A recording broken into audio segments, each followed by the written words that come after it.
Hello, my quilty friends. It's Stacy of Stacy Create Stuff, back for week 4 of the Stars in My Garden Sew-along.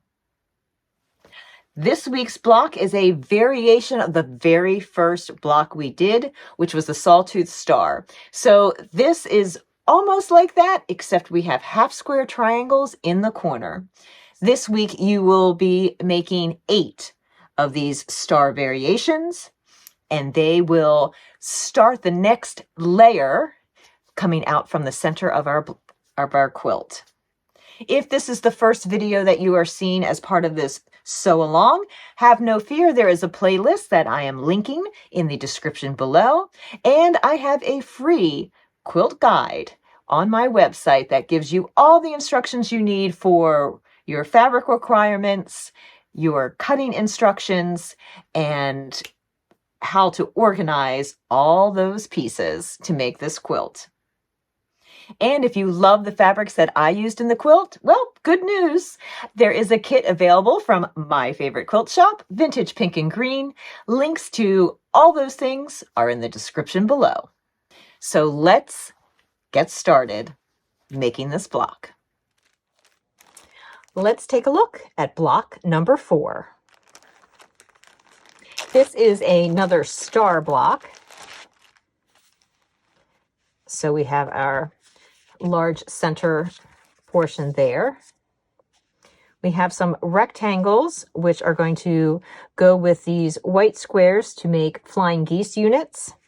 And then we have the light pink and medium blue 3-inch squares that are going to make half square triangles. And these are going to go into the corners of each block.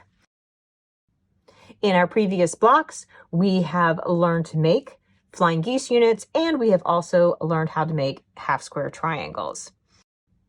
If you need a review of that, the flying geese we did in block 1 and 2, and we did half square triangles in block 3. So let's sew these components together, and then I'll show you how to assemble the block.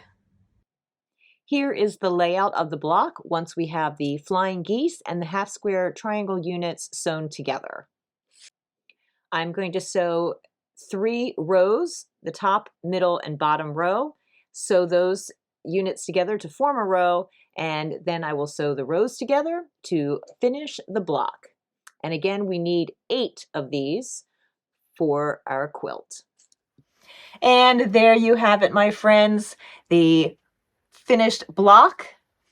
I hope that you had as much fun making this as I did. I love that we now have some green coming out from continuing the greens that we had in our last block. And of course, we continue with the pink and the blue.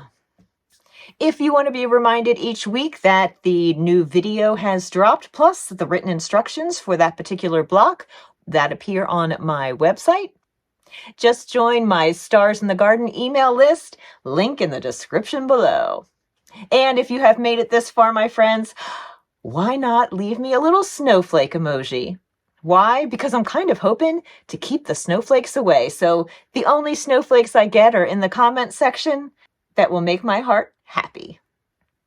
I will be back next week with block number 5. In the meantime, check out this.